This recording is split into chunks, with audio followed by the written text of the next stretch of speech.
철학자가 왕이 되거나 왕이 철학자가 되지 않는 한 인류의 불행은 끝나지 않을 것이다. 고대 그리스의 철학자 플라톤이 그에 져서 국가에서 남긴 말입니다.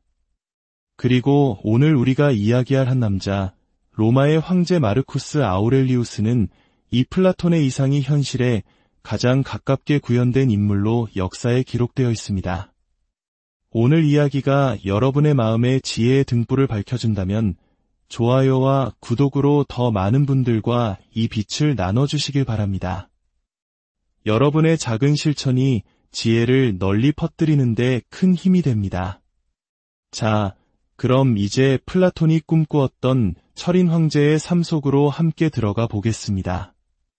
사실 마르쿠스 아우렐리우스 자신은 철학자 황제라는 칭호를 결코 받아들이지 않았을 겁니다. 그는 스스로를 철학자라 칭한 적이 없으며 단지 위대한 선배들이 닦아놓은 철학의 길을 따르려 애쓰는 미숙한 학생이자 불완전한 추종자일 뿐이라고 여겼습니다. 심지어 황제가 된 것조차 그에게는 일종의 사고와도 같았습니다. 서기 121년 마르쿠스 아니우스 베루스라는 이름으로 태어났을 때 사람들은 그가 로마의 원로원이나 행정부에서 높은 자리에 오를 것이라 짐작은 했을지언정 훗날 로마 제국의 절대 권력자가 되리라고는 상상조차 하지 못했습니다. 더군다나 2000년이 지난 오늘날까지도 로마의 캄피돌리오 언덕 위 청동 기마상에 앉아 수많은 사람들을 맞이하는 그 위대한 인물이 되리라고는 아무도 예측하지 못했죠. 마르쿠스는 존경받는 명문가 출신이었습니다. 그가 태어난 해 그의 할아버지는 로마의 최고위직인 집정관에 두 번째로 임명되었습니다. 비록 당시 집정관은 상징적인 명예직에 가까워졌지만 가문의 위상을 보여주기에는 충분했습니다. 그러나 불행히도 아버지가 어린 시절 세상을 떠나면서 그는 할아버지의 손에서 자라게 됩니다. 훗날 그에 져서 명상록에서 그는 어렴풋한 기억과 주변 사람들의 이야기를 통해 아버지의 고결한 성품을 회상하지만 이는 직접적인 추억이라기보다는 전해들은 이야기에 가까웠을 겁니다. 그의 유년 시절에 대해 알려진 것은 많지 않습니다. 대부분은 명상록의 첫 장에서 단편적으로 언급되거나 신뢰도가 떨어지는 사료인 히스토리아 아우구스타에 기록된 내용들 뿐입니다. 기록에 따르면 그는 진중한 소년이었지만 권투, 레슬링, 달리기와 같은 활동적인 운동을 즐겼고 사냥에도 능숙한 당시 로마 상류층 소년의 전형적인 모습을 하고 있었습니다. 그의 교육 과정은 당시 로마 상류층의 엘리트 코스를 그대로 따랐습니다. 이는 마치 조선시대 사대부들이 우리말과 함께 한문을 자유자재로 구사했던 것과 비슷하게 당시 로마의 지식인들은 라틴어와 그리스어에 모두 능통했습니다. 마르쿠스는 기초적인 읽고 쓰기를 배운 후 개인 교사들에게 문학을 배웠습니다.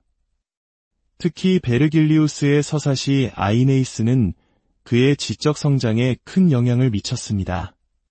하지만 문학은 시작에 불과했습니다. 최종 목표는 수사학, 즉 설득력 있게 말하는 기술을 배우는 것이었습니다. 이는 로마의 정치인으로서 성공하기 위한 필수적인 능력이었죠. 그는 가상의 재판에서 한쪽을 변호하거나 카이사르는 루비콘강을 건너야 하는가, 혹은 알렉산더 대왕은 인더스강에서 멈춰야 하는가, 와 같은 역사적 인물에게 조언하는 식의 강도 높은 훈련을 받았습니다.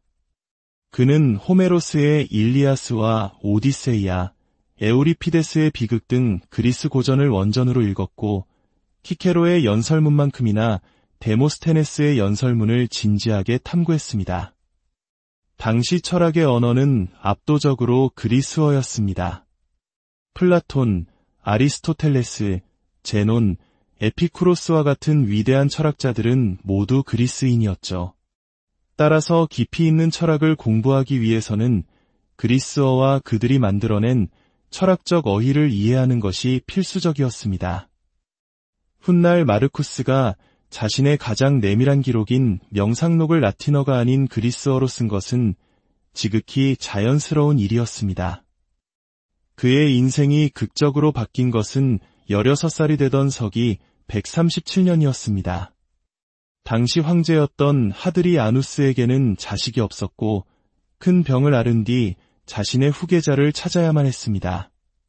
그는 처음에는 루키우스 키오니우스 콤모두스라는 귀족을 양자로 삼았지만 그가 갑자기 사망하자 새로운 후계자를 물색해야 했습니다.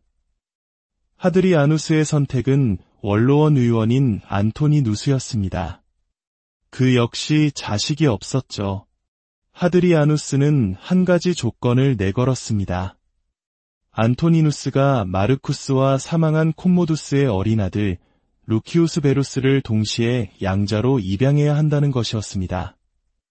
이로써 마르쿠스는 양아버지의 성을 물려받아 마르쿠스 아우렐리우스 안토니누스가 되었고 다음에 하드리아누스가 세상을 떠나자 가장 유력한 차기 황제 후보가 되었습니다. 이제 그의 교육은 제국의 미래를 책임질 중차대한 문제가 되었습니다. 당대 최고의 지성들이 그의 스승으로 초빙되었습니다. 그리스 수사학은 아테네의 거부 헤로데스 아티쿠스에게, 라틴 웅변술은 북아프리카 출신의 명망 높은 수사학자 마르쿠스 코르넬리우스 프론토에게 배웠습니다. 특히 프론토와 주고받은 수많은 편지들은 오늘날까지 남아 스승과 제자 사이의 깊은 유대감을 보여줍니다. 하지만 이 편지들은 동시에 프론토의 안타까움도 드러냅니다. 제자인 마르쿠스가 화려한 수사학의 세계에서 점점 멀어져 깊고 사색적인 철학의 세계로 빠져들고 있었기 때문입니다. 명상록 첫 장에는 마르쿠스가 가르침을 받았던 여러 철학자들의 이름이 등장합니다. 그는 교실 밖에서도 많은 것을 배웠습니다. 당시 로마에서는 젊은 귀족이 저명한 공직자를 따라다니며 실무를 배우는 비공식적인 도제 제도가 있었습니다. 마르쿠스에게 가장 큰 영향을 준 스승은 바로 양아버지이자 황제인 안토니누스 피우스였습니다. 그는 양아버지가 각국에서 온 사절단을 접견하고 법률 소송을 처리하며 관리들에게 서신을 구술하는 모습을 지켜보며 제왕학을 몸소 익혔습니다. 19살이라는 어린 나이에 집정관이 되고 안토니누스의 딸인 파우스티나와 결혼하면서 그의 후계자 지위는 더욱 공고해졌습니다. 안토니누스 피우스가 통치했던 시기는 로마 역사상 가장 평화로운 시대, 팍스 로마나의 절정이었습니다. 역사가 에드워드 기번은 역사는 인류의 범죄, 어리석음, 불행에 대한 기록에 불과하기에 이 시대에 대해서는 기록할 만한 역사적 자료가 거의 없다고 말했을 정도입니다. 이 평화로운 시기에 마르쿠스는 조용히 그리고 깊이 내면의 성장을 거듭하고 있었습니다. 그를 미래의 황제로 빚어낸 두 가지 기둥은 바로 궁정에서의 실무 경험과 철학을 통한 내면 성찰이었습니다. 서기 161년 안토니누스가 세상을 떠나자 마르쿠스는 마침내 로마 제국의 유일한 후계자가 되었습니다. 그러나 그는 즉시 놀라운 결정을 내립니다. 하드리아누스 황제의 원래 계획을 존중하여 자신의 양동생인 루키우스 베루스를 공동 황제로 지명한 것입니다. 로마 역사상 전례 없는 일이었습니다. 고대의 기록들은 베루스를 방탕하고 무능한 인물로 묘사하는 경향이 있지만 이는 사실과 다를 수 있습니다. 확실한 것은 마르쿠스가 10살이나 연상이었고 양아버지로부터 직접 제왕학 수업을 받았기에 실질적인 국정 운영은 그가 주도했다는 점입니다. 그렇다면 플라톤이 꿈꾸었던 철학자 황제는 과연 어떤 통치자였을까요? 아마도 사람들이 상상했던 것만큼 특별하지는 않았을 겁니다. 황제는 이론적으로 절대 권력을 가졌지만 실제 정책을 통제할 능력은 제한적이었습니다.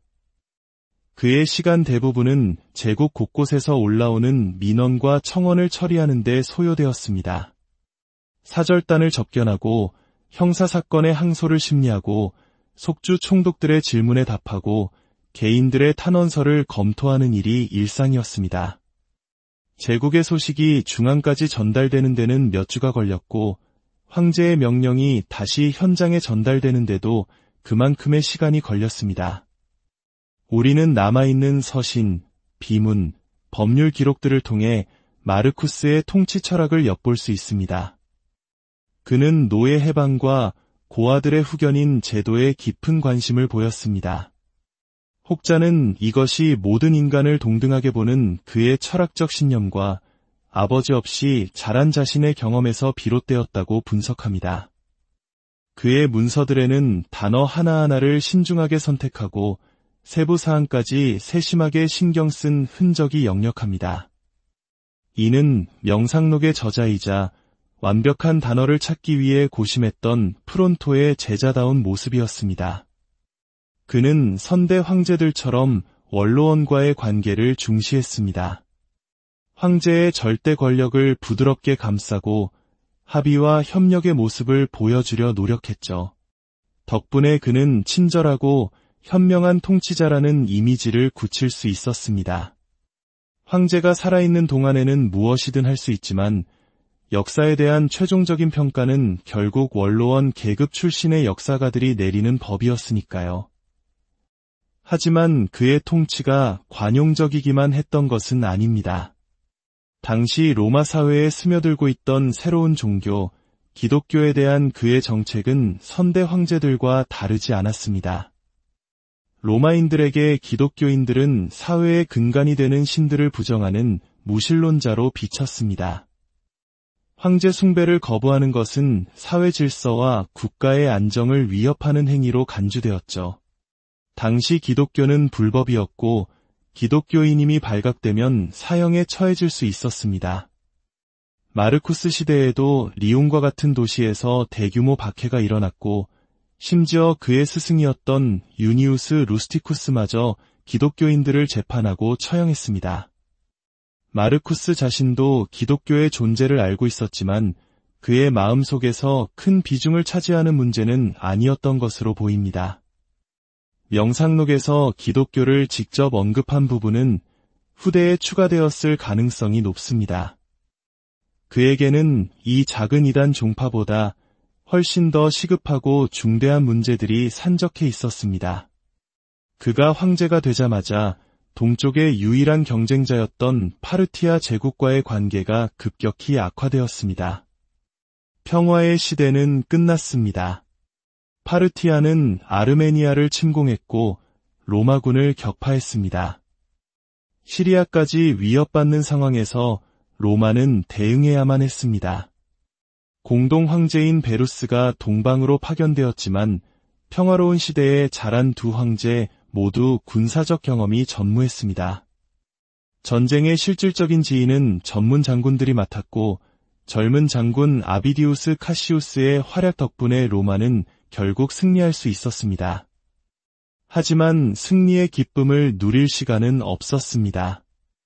동방에서 돌아온 군인들이 끔찍한 역병을 함께 가져온 것입니다. 안토니누스 역병이라 불리는 이 전염병은 제국 전역을 휩쓸며 수많은 사람들의 목숨을 앗아갔습니다. 그리고 이 재앙은 제국의 또 다른 위기에 대한 대응을 늦추게 만들었습니다. 바로 북쪽 국경에서 점증하는 불안정이었습니다. 당시 로마는 게르만족, 동유럽, 스칸디나비아의 여러 부족들과 국경을 맞대고 있었습니다.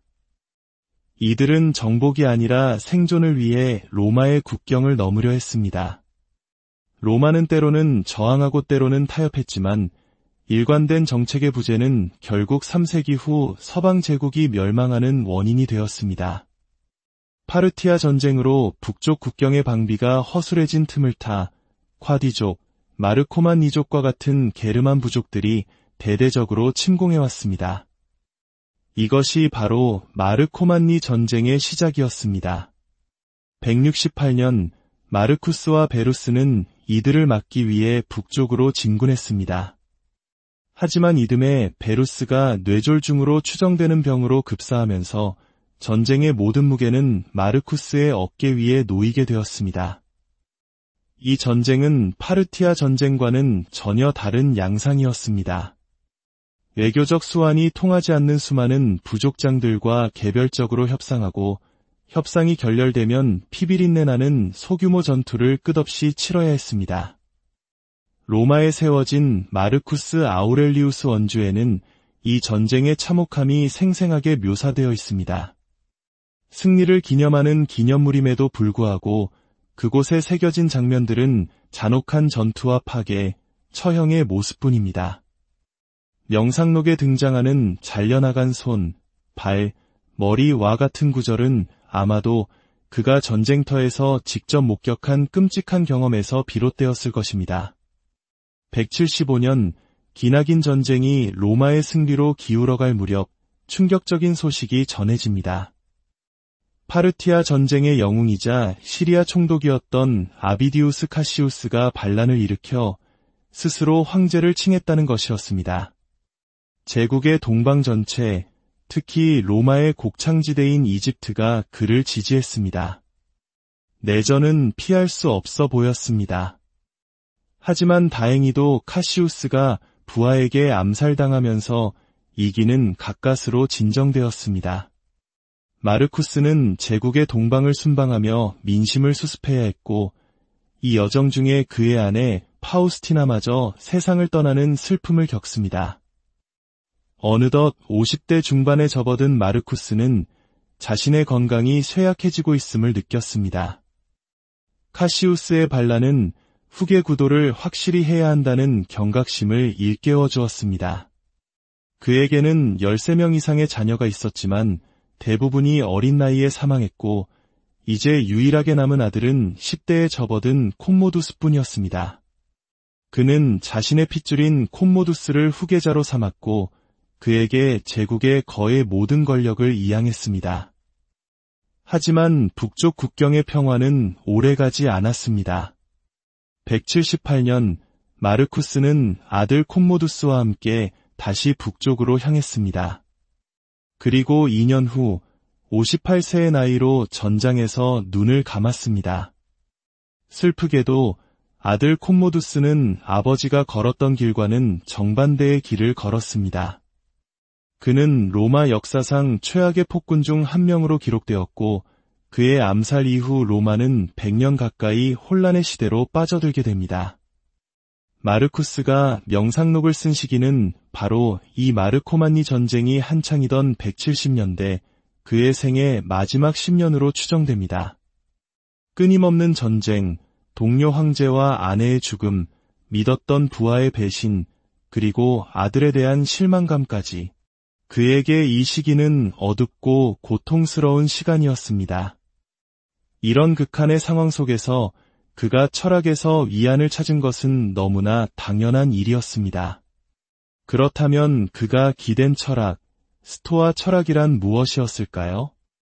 오늘날 우리에게 철학은 대학의 강단에서 소수의 전문가들이 다루는 학문적 주제로 여겨집니다. 하지만 마르쿠스가 살았던 고대 세계에서 철학은 삶의 기술이었습니다. 어떻게 살아야 하는가에 대한 실질적인 지침을 제공하는 삶의 설계도였죠.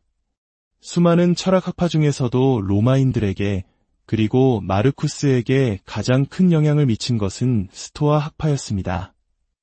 스토아 철학의 핵심 사상은 이 세상이 로고스라는 이성적이고 질서정연한 원리에 의해 지배된다는 믿음입니다. 여기서 로고스는 단순히 논리를 의미하는 것이 아니라 우주 만물을 관장하는 신성한 이성, 즉 자연의 섭리와도 같은 개념입니다. 모든 사건은 이 로고스에 의해 미리 결정되어 있으며 인간은 거대한 수레에 묶인 개와 같습니다. 개가 수레의 움직임에 순응하여 함께 달리면 편안하지만 저항하면 고통스럽게 끌려갈 뿐입니다. 선택은 우리에게 달려있죠. 이처럼 스토아 철학자들은 우리에게 주어진 운명을 거부하지 말고 그것을 기꺼이 받아들이라고 가르칩니다. 또한 스토아 철학은 우리에게 세 가지 수련을 통해 내면의 평화를 얻을 수 있다고 말합니다. 첫째는 인식의 수련입니다. 이것은 사물을 있는 그대로 객관적으로 바라보는 훈련입니다. 예를 들어 내 집이 불에 탔다는 것은 단지 사건일 뿐입니다. 여기에 내 인생은 끝장이야라는 판단을 덧붙이는 것은 바로 나 자신입니다. 고통을 주는 것은 사건 그 자체가 아니라 그 사건에 대한 우리의 잘못된 판단이라는 것입니다. 둘째는 행동의 수련입니다. 인간은 사회적 동물이므로 공동체의 이익을 위해 행동해야 할 의무가 있습니다. 우리는 우리 자신을 위해서가 아니라 타인을 위해 태어났습니다. 다른 사람들을 공정하고 정의롭게 대하는 것이 바로 이 수련의 핵심입니다. 셋째는 의지의 수련입니다. 이는 우리가 통제할 수 없는 것들에 대한 우리의 태도를 다스리는 훈련입니다. 타인의 비난, 질병, 죽음과 같은 것들은 우리의 통제 밖에 있습니다. 그것들은 본질적으로 좋지도 나쁘지도 않습니다. 우리가 그것들을 해로운 것으로 받아들이는 순간 우리는 고통받게 됩니다. 따라서 우리는 이런 일들이 일어났을 때 그것을 자연의 섭리의 일부로 기꺼이 받아들여야 합니다. 이 세 가지 수련, 즉 객관적인 인식, 이타적인 행동, 그리고 운명에 대한 기꺼운 수용은 마르쿠스가 명상록 전체를 통해 끊임없이 자신에게 되새기는 핵심 원칙이었습니다. 그렇다면 명상록은 대체 어떤 책일까요? 만약 마르쿠스가 자신의 글이 2000년 후에도 전 세계 사람들에게 읽히는 세계 최고의 고전 중 하나가 된 것을 안다면 아마 깜짝 놀랄 것입니다. 우선 명상록이라는 제목부터 그가 붙인 것이 아닙니다. 원고에 남아있는 제목은 자기 자신에게 였습니다. 이 제목이 책의 성격을 훨씬 더 정확하게 보여줍니다. 사실 마르쿠스는 이 글을 책으로 만들 생각도 다른 누군가에게 보여줄 생각도 전혀 없었습니다. 이것은 출판을 위한 저서가 아니라 지극히 사적인 기록이자 스스로를 위한 정신적 훈련의 결과물이었습니다. 그는 이 글들을 통해 매일 마주하는 스트레스와 혼란 속에서 자신의 철학적 원칙을 다시 한번 확인하고 마음을 다잡으려 했던 것입니다. 그렇기에 명상록에는 일관된 구조나 논리적 전개가 없습니다. 비슷한 주제가 계속해서 반복되고 때로는 거칠고 다듬어지지 않은 생각의 파편들이 그대로 드러나기도 합니다. 이는 그가 새로운 답을 찾으려 했던 것이 아니라 이미 알고 있는 낡은 답들을 자신에게 끊임없이 상기시키며 내면화하려 했기 때문입니다. 이 책은 황제가 쓴 위대한 철학서가 아닙니다. 오히려 한 인간이 고통과 번뇌 속에서 어떻게든 올바르게 살아가기 위해 스스로와 벌인 치열한 분투의 기록입니다. 해야 한다, 잊지 마라, 이렇게 생각하라와 같은 명령형 문장이 자주 등장하는 이유도 여기에 있습니다. 그는 독자를 가르치려는 것이 아니라 자기 자신을 다그치고 격려하고 있었던 것입니다. 책의 대부분은 어둡고 비관적인 분위기에 휩싸여 있습니다. 그는 끊임없이 죽음과 인간 삶의 덧없음을 이야기합니다. 곧 너는 죽을 것이고 그러면 아무것도 중요하지 않게 될 것이다. 그는 자기 자신에게 여러 번 이렇게 말합니다. 그가 바라보는 세상은 허영과 부패로 가득 차 있고 인간들은 서로 헐뜯고 싸우는 어리석은 존재들입니다.